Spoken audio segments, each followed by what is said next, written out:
So epithelial tissue is for general, the function of epithelial tissue is for protection.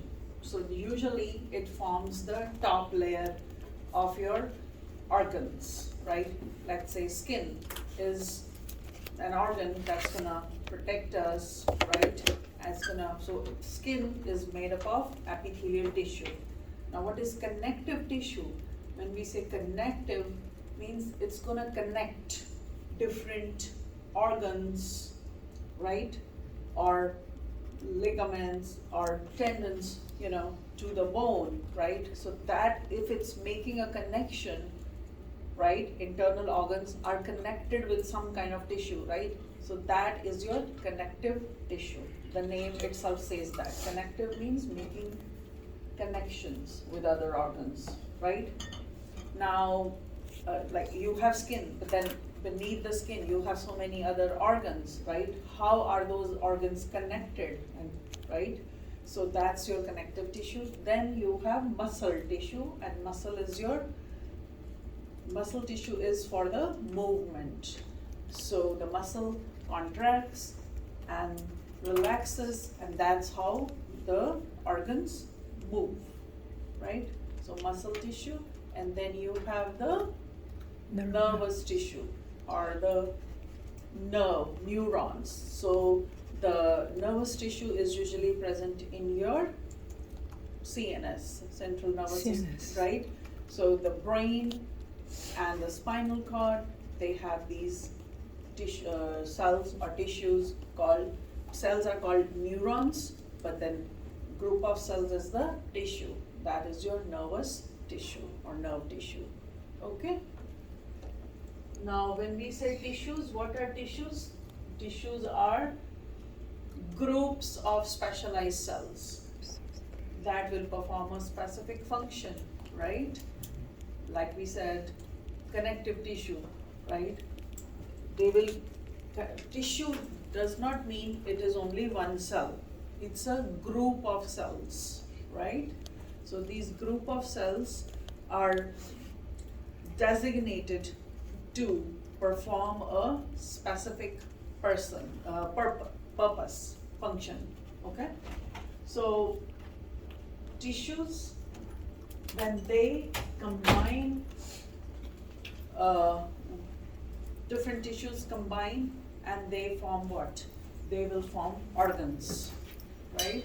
Like, let's say we talk about heart, then what are the tissues that are going to make the heart, which is an organ, right? You have the group of cardiac muscle tissues that are going on there.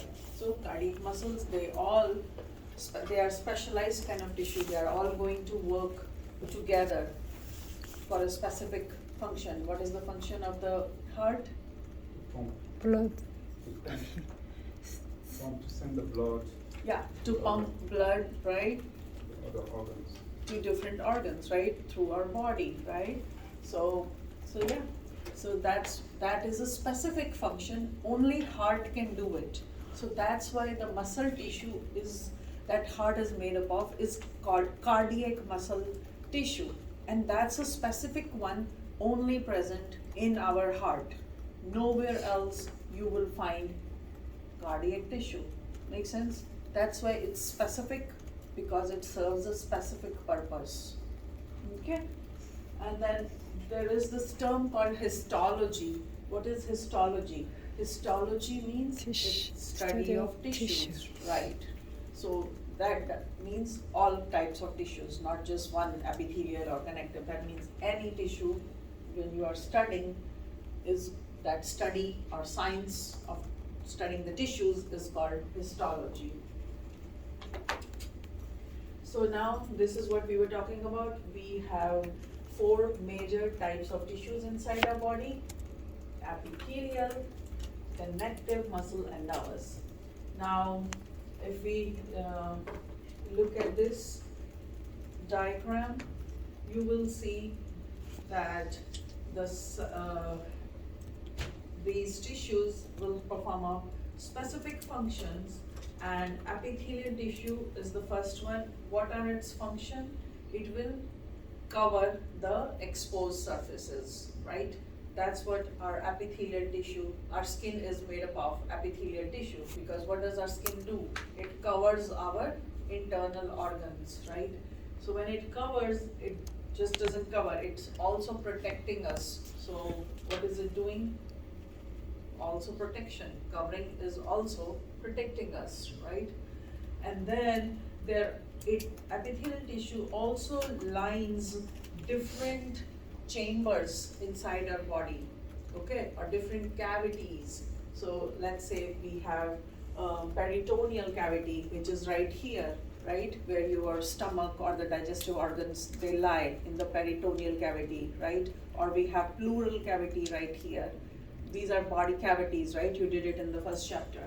So pleural cavity will hold what?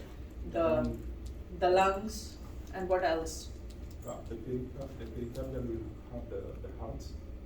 The heart and the lungs, right? So that is a pleural cavity. So there is a cavity inside which these organs are there, right? So that cavity is forming the lining, right? So that lining, is made up of epithelial tissue as well. So it's sort of like, just like we have skin covering our rest of the organs, right?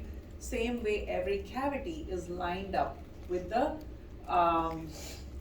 epithelial lining. Okay, so epithelial tissue is not just in your skin, but also in the lining of different cavities, different chambers, and also different organs. Okay, and also another important function for the epithelial tissue is that it can produce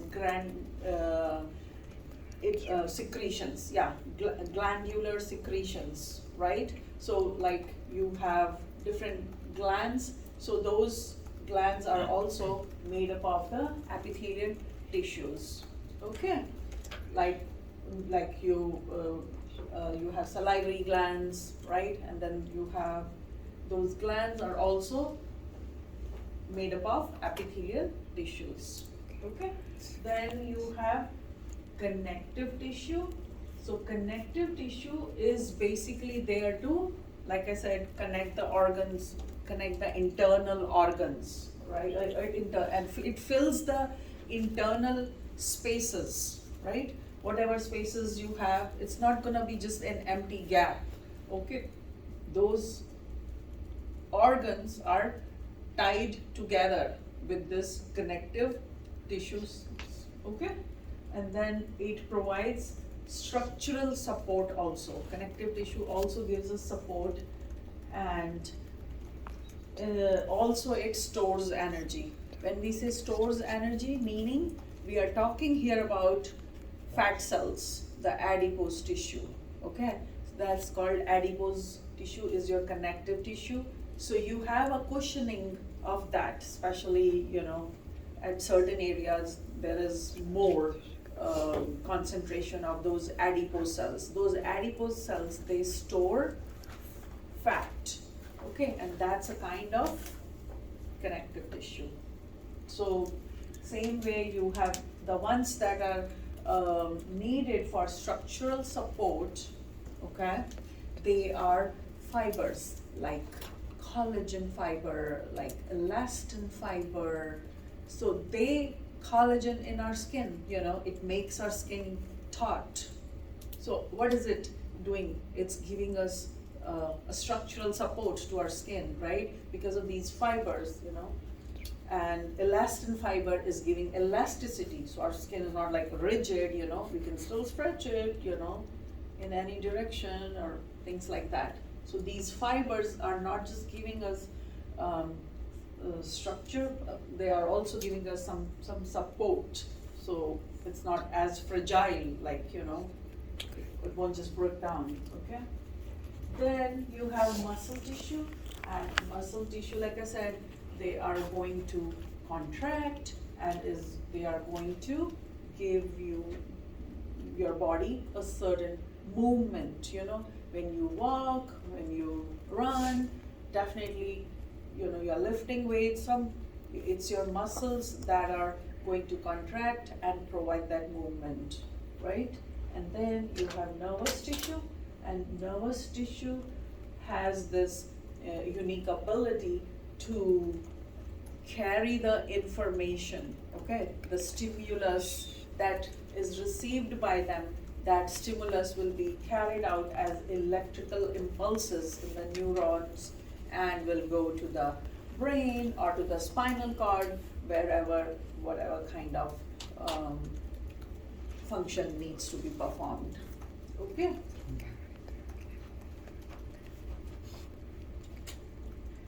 So when we talk about these types and functions of epithelial tissues, so we have to know the location where they are located, and at particular location they can have a particular specific function. What are their characteristics? What are the other kind of specializations they have? Okay, then their classification and the glandular epithelium, which is slightly different than the regular ones. Okay, so when we talk about location, epithelial tissue is mainly located in the epithelia. They are mainly include the epithelia and the glands. Epithelia is the singular of epithelium, so don't get confused when we say epithelium tissue means we are talking about many, cells. When we just say epithelia, that means it's just a single layer that we are talking about. So they are going to cover our internal as well as external surfaces. And then the other kind is the glandular epithelium or the gland. So they have a unique role in producing the secretions, and those secretions are going to be fluidy, liquidy, right? Like salivary glands, it's fluid that comes out as saliva, right? So epithelial tissue provides physical protection, controls permeability, they provide sensation, and they produce specialized secretions. Then polarity is one of the characteristics. So when we talk about polarity, means it has epithelial tissue, you can tell what is an epithelial tissue only when you know that it has a base and then it has a apical surface. Apical means apex. So it is always, as you can see, if you see a basement membrane, basal surface, okay, and then a cell, that means we are talking about epithelial tissue, because you are not going to see that basement membrane or basal surface in connective tissue, nor in muscle, and nor in nervous tissue. So when you see a basal membrane surface or basement membrane, it's like, having a base, and on that you are building a building, things like that, okay? So that basement membrane is present in epithelium, and when you see that, you can without any doubt say that this is epithelial tissue we are talking about. So on this base you have the cell, and this is the apical surface, and apical surface will have cilia or microvilli, meaning those small little brush-like hair that perform a role in absorption of the nutrients or things like that. So that is the apical portion, and that's the basal surface. And here it's written cilia on the ciliated epithelium will move the fluids, and microvilli increase the absorption or the secretion. That's why, remember I yesterday showed you a picture of the intestinal, and I said why they are in so much folds, because they increase the surface area. So that's what we are saying here. The microvilli are there to increase the absorption. Okay, if they are present in the gland, that's going to secrete fluid, and at that point they are going to increase the glandular secretion. Okay, and the other thing you have to remember about epithelial tissue is that epithelial tissue does not have any blood vessels, so they are avascular. Okay, there are no blood vessels. And other property of the epithelial tissue is regeneration. Okay, regeneration means it has the ability to grow back together. Grow back grow back. Let's say your skin, you got a cut, right? And you know, in 2-3 weeks, your skin grows back, regenerates. That cut is not there for permanently, right? Make sense? So that's what that means. Regeneration power is there in the epithelial tissue. So move fluids, specializations of the epithelial tissue is that it will, protect and the fluids will move through the epithelium. So what is that? That is, it's permeating something, right? Permeability, and then it will produce secretions for protection. So integrity of the epithelia is maintained by intercellular connections. Okay, so epithelial cells, they have a connection with other organs, other, like I said, the lining of other cavities or organs. So they have a connection intercellular in between these cells. And it also, like I said, has a basement membrane. So it's attachment to the basement membrane and the epithelial maintenance and repair, which is your regeneration. That's how epithelial tissues are, maintained. Then the intercellular connections will support and help in the communication. So these are called cell adhesion molecules, which are transmembrane proteins. Remember the transmembrane proteins in the plasma membrane? So they also there are some proteoglycans that act as a cement in between the two cells or layers, okay? These proteoglycans are called hyaluronic acid, okay? So what they do is they act as a cement between two cells. That's how two cells are cemented together. Just think like, grout, in between your brick walls is holding the whole wall together, like one brick, other brick, they are cemented together with some grout, right? That's how you can form a wall, right? So that's hyaluronic acid, okay? And then there are some junctions, the cell junctions, the gap junctions, tight junctions, and desmosomes. They also form bonds with other cells or some other extracellular material. So that's how what it means is these connections is through which epithelial tissue is running throughout.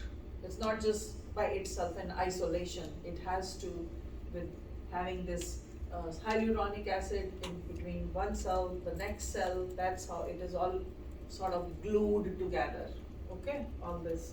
And then the cell junctions also form bonds with other cells, and that's how, your skin, if you imagine, is continuous. It's not like breaking, right? Also, all that is held together by these things, okay? Gap junctions, tight junctions, desmosomes, okay? And then the proteoglycans like hyaluronic acid, and epithelial cells are replaced continually by the cell division of these stem cells that are located in the basement membrane. Okay, so in the basement membrane, the basal layer, you have the stem cells. Those stem cells are always dividing, and that's what helps in the regeneration of the skin. Okay, anytime, like I said, you have a cut or your skin gets repaired because those stem cells are continuously dividing and making more skin cells or whatever other cells we are talking about. Glands, salivary glands are continuously all through your life are going to they are going to secrete saliva. It's not like it will stop producing saliva, right? So they are continuously, these stem cells are regenerating, and that's why you don't see any cuts or breaks. Okay, and then the classification of the epithelial tissue. You have these classification that is based on shape and on the number of layers that are present. So those two criterias, okay? So based on shape, you can have three types of epithelial tissue. One is called squamous, okay? Squamous means the cells are going to look like thin and flat, okay? So if you remember yesterday in the microscope, when you guys saw the cheek cells, okay, they were thin, they were flat, okay? They did not have any particular shape, they were kind of irregular, but they were very thin, fragile, and they were flat, right? So those cheek cells are your squamous epithelial tissue. Make sense? Squamous epithelial tissue. They are irregular in shape, okay? They are thin and they are flat. That's called squamous. That's one type of shape, okay? Then the second type of shape is called cuboidal. Now cuboidal is squarish, cube-like in shape, okay?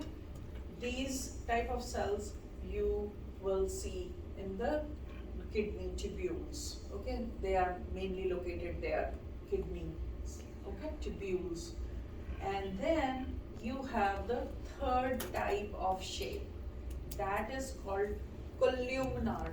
Columnar means like a column, okay, like column, something like cylindrical, right? A column that's like a pillar that supports. So they will be much longer cells, okay, like that. So they are slender, tall rectangles, okay. So these are your three basic shapes by which you can identify the epithelial cells, okay. Now the other way we classify the epithelial tissue is by the number of layers, okay. So based on layers, you have simple epithelial tissue and stratified epithelial tissue, okay. Simple is just one single layer, that is simple epithelial tissue. Just like you saw the cheek cells, they were just one layered, you know. But when you see more than one layer, that is called stratified. Means stratified strata, you know, one layer, then layer, second layer, third layer, fourth layer, like that. It depends. It can be one, it can be any number, okay? But that's how you have to know for now. Now when you look here, this, on the left of this diagram, you have what? Simple, simple epithelial tissue, and on the right you have the stratified. Now in both simple and in stratified, you can see the three different shapes. If you don't mind putting it up here, then it will go, yeah, just for 1 second. So as you can see, you have squamous, the three different shapes, the cuboidal, the columnar, okay? When we talk about simple, you have simple squamous epithelium, meaning it is one layered, okay, because it is simple. But the shape is flat cells, right? That's your cheek cells. Then when we talk about simple cuboidal, you have the single layered, just one layer, right? But the shape of the cells is cube-like, square-like, right? And when we say columnar, simple columnar, you have just one layer of cells, but the cells look like columns, pillars, right? So that is the difference. You see the nucleus is also elongated here. Here the nucleus is circular, okay? Now, when we talk about stratified, stratified means more than one layer. So now you see when we are talking about stratified squamous epithelium, you have a basement membrane. Check out the basement membrane. There is a basement membrane here. There is a basement membrane here, right? And then you have multiple layers of these flat and thin cells. Okay? So that's why, because it is in multiple layers, that's why it's called stratified. Okay? And then because they are all flat and thin cells, it's squamous epithelium. Make sense? Then in cuboidal epithelial tissue, you will see stratified here. Why? Because this is more than one layer, but the shape of the cells is all squarish or cube-like, right? That's why it's stratified cuboidal epithelium.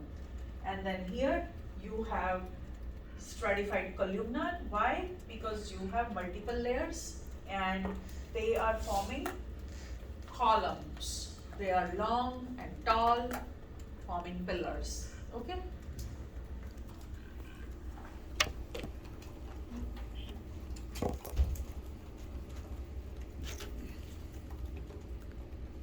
Now, simple squamous epithelial tissue is meant for absorption and diffusion. Okay, so that's why when we say diffusion, meaning let's say we inside your lung cells, you have your alveoli cells. Those alveoli, they are squamous, simple squamous epithelial tissue. So what happens in your lung? There is an exchange of gases, right? So diffusion of oxygen inside the cell and diffusion of carbon dioxide outside the cell. Okay? So that is what we mean by diffusion of gases. So this is the role of the simple squamous epithelial cell, that it gives you the ability to like absorb things and then diffuse the gases wherever they need to. Now there is another layer that is called mesothelium. That mesothelium means it's in the middle, and then you have endothelium. So mesothelium will line the body cavities. Okay, like I said, peritoneal cavity here is in the gut area, and that cavity lining of the peritoneal cavity, as you can see, is made up of simple squamous epithelial tissue, right? They are all flat cells, and the endothelium is another type of squamous epithelium which forms the inner lining of the blood vessels, like your arteries and your veins. Okay, so your arteries and veins have an endothelium lining that is made up of simple squamous epithelial tissue. Now, stratified squamous epithelial is there to protect you against the mechanical stresses, right? And then you have keratin, which is kind of a protein that is present in the stratified squamous epithelium, and that is there to protect or give extra strength. So when we talk about keratin, you imagine your nails, your hair, they are made up of this keratin, right?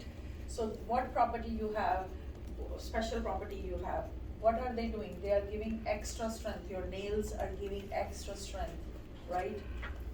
To the tips of your fingers, right? They are not like just like exposed to the outside world, and they are basically giving you extra layer of protection.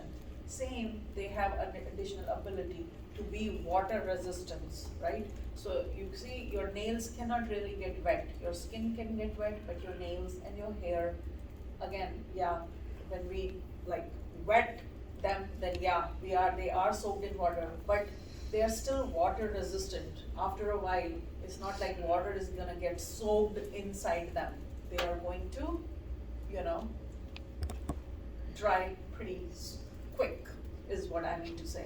So that keratin is, presence of keratin inside this stratified squamous tissue, it adds strength and water resistance.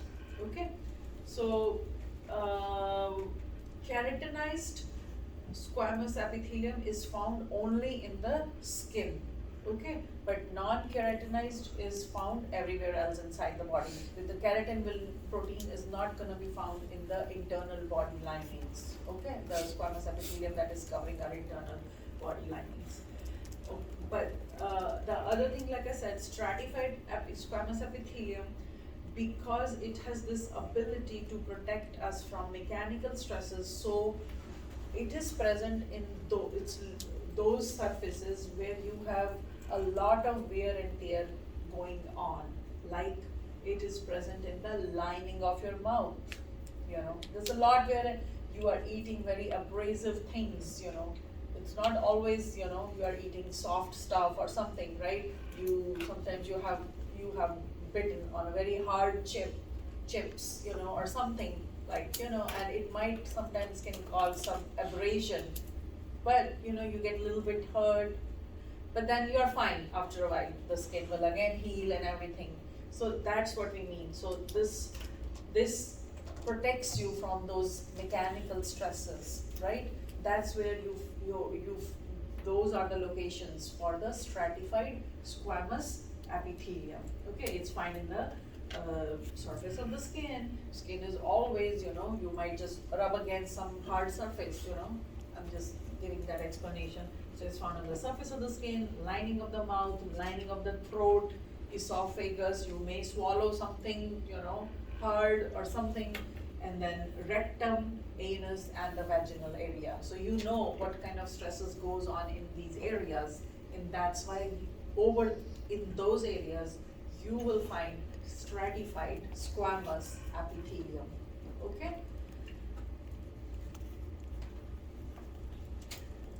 Now simple cuboidal epithelium is present in the glands, in the ducts, in portions of the kidney tubules. Okay? So their function is to secrete and absorb. So when we talk about kidney tubules, why we have this here? Because, you know, there's a lot going on in terms of urine formation, urine secretion or absorption, right? The nutrients, salts or uric acid or whatever other chemicals are present in the urine, they need to be absorbed or reabsorbed. So depending on the role that the kidney has to perform, you have these simple cuboidal epithelium located there. Okay? Then stratified cuboidal epithelium, it forms the lining of some ducts like the sweat glands. So sweat glands have in them, they are made up of stratified cuboidal epithelium.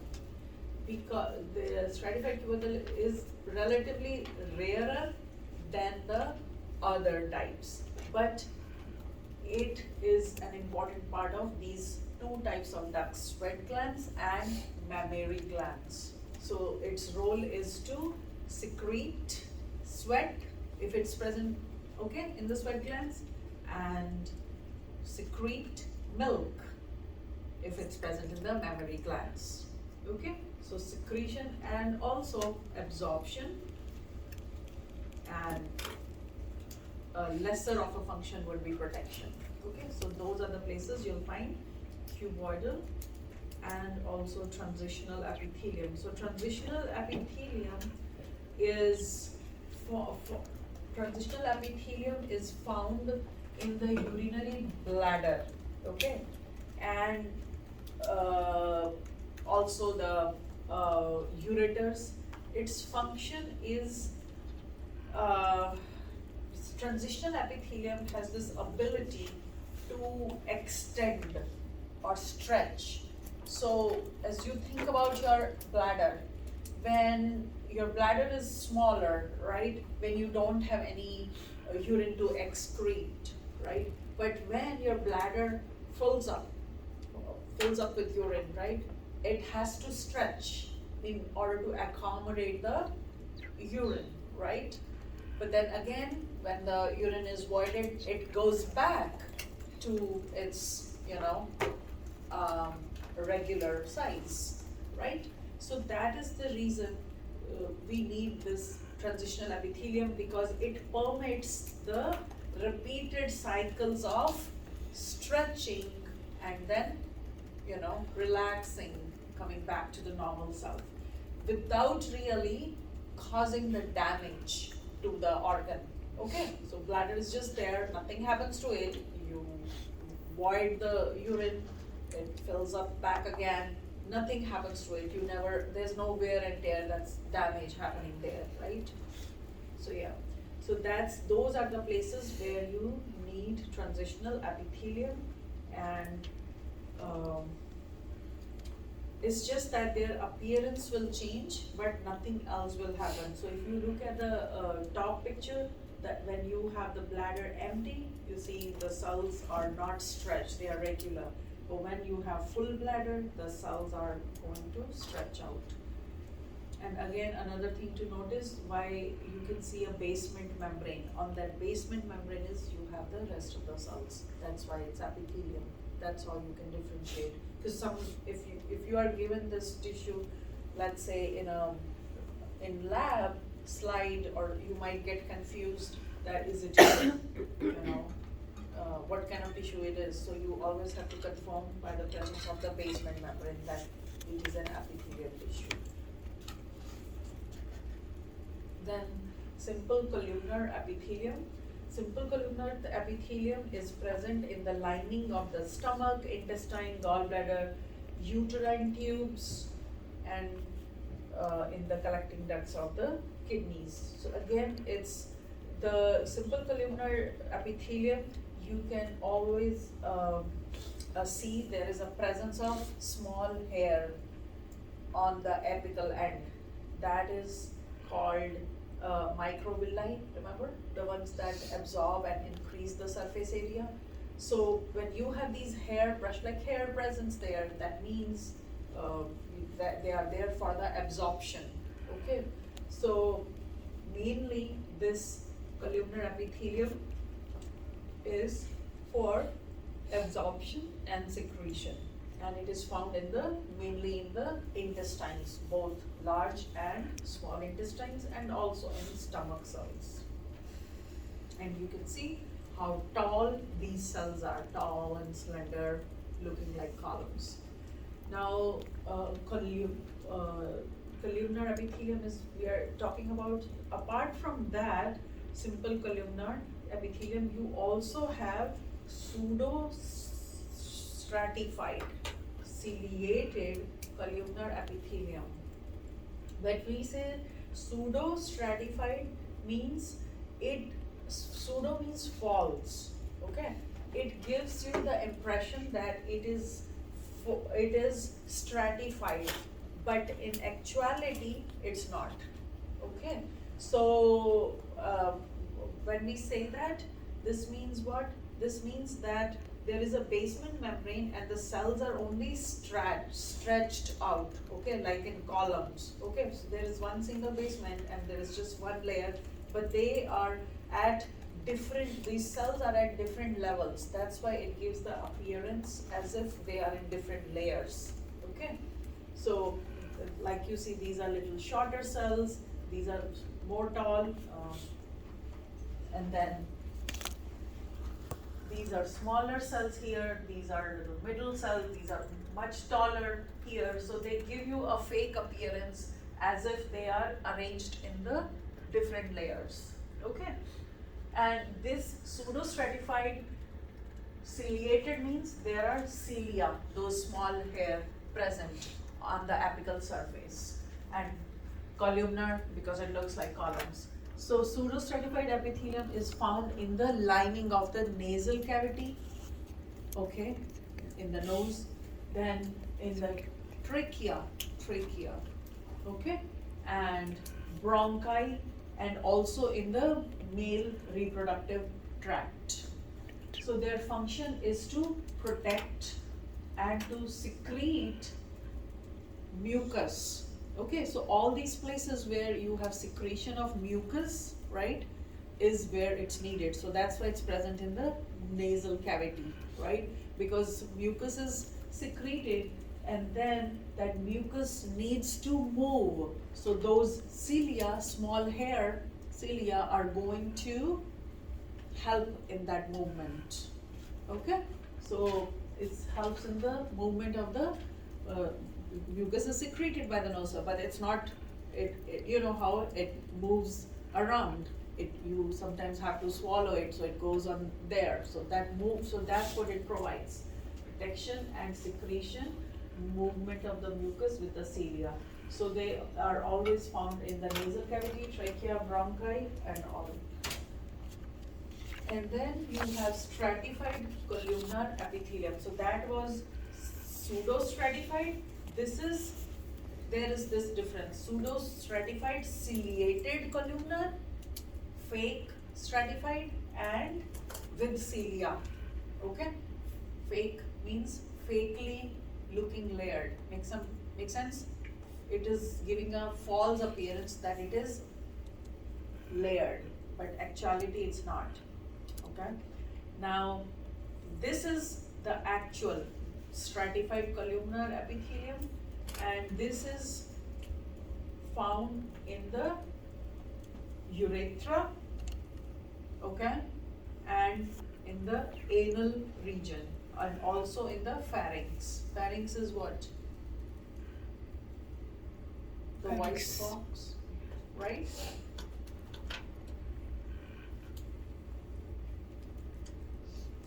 So these are found in the areas of pharynx, epiglottis, and salivary gland ducts.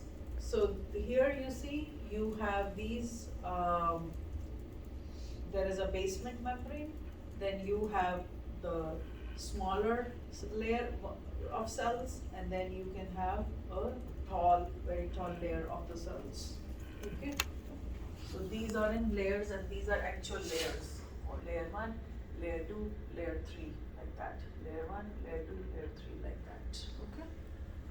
Yes.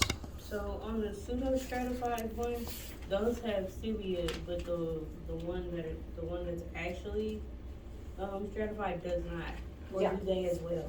Yeah, it's not, yeah. Okay, good. Thank you. Because this one is more for protection, the other one is more for. Absorption. Yeah, absorption, it's for abrasion.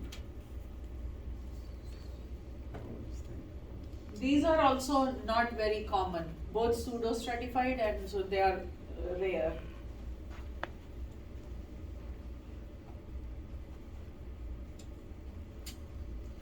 Then you have glandular epithelial tissues. So what are glands?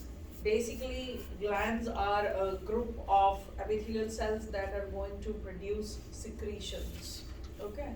You have two types of glands. One is called exocrine gland, other is called endocrine glands. Endocrine glands are going to, they are ductless, meaning there are no ducts there, no cavities like that, imagine. And they release hormones. So the hormones, when they are released, so there's no like a duct in which the hormones are going to be released. The hormones are produced, they are just released in the bloodstream, and that's it, right? Now, exocrine glands have ducts in them, okay? So they will produce exocrine secretions, and those secretions will be discharged through the ducts onto the surfaces, right? Like salivary gland or a sweat gland. It is a duct, right? It has a duct, I mean. In the duct, the sweat will be produced, right? Or saliva will be produced, or whatever the case is. Make sense? Now, gland structure, they can be made up of, there can be unicellular glands and then there can be multicellular glands. In unicellular glands, example is of the goblet cells. These goblet cells are found in the epithelial in the intestines epithelial tissue, and they secrete mucin. Okay, mucin is the chemical which when mixes forms mucus. Okay, so our intestines, they have goblet cells is what you wanna remember. They are the ones that are going to produce mucus. These are unicellular. Now, multicellular exocrine glands,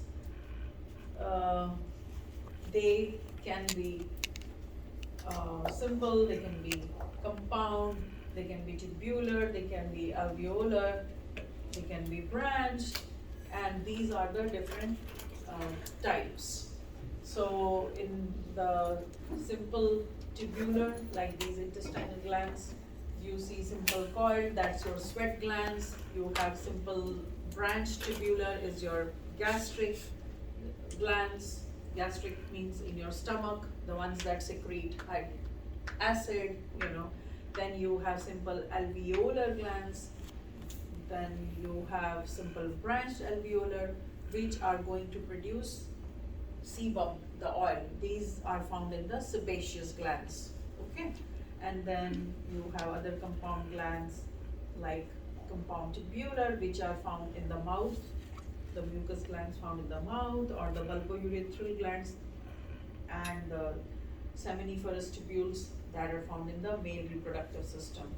Then you have compound alveolar glands, which are called acinar. They are found in the mammary glands. And then you have compound tubulo-alveolar found in the salivary glands or in the other respiratory areas. You don't have to go so much into the details, but just know that these are the different ways they are arranged. Yes? Why have to skip? Hmm? Why say skip? You don't have to know so much detail about it, that's why. Just the red thing, skip. Yeah, just in general, look that's how these glands can be. They can be tubular, they can be coiled, they can be acinar, they can be alveolar, but these are the different shapes. I'm not gonna ask you a specific question, how does simple branch tubular looks like the way we are doing with the epithelial tissues. Make sense? Just to show you that this is the way these glands can look in different shapes and types. Okay, so then you have the method of secretion of the glands can be of three types: merocrine, apocrine, and holocrine. The method of secretion in sweat glands is called merocrine. Okay, in the way the sweat glands produce, that method is called merocrine. The way the mammary glands produce mammary gland produce milk, that way is called apocrine. And the way the sebaceous glands produce sebum or oil in the skin, right, that method is called holocrine. Okay, so you might wanna know. So what is merocrine kind of glandular secretion? So in merocrine secretion, what happens is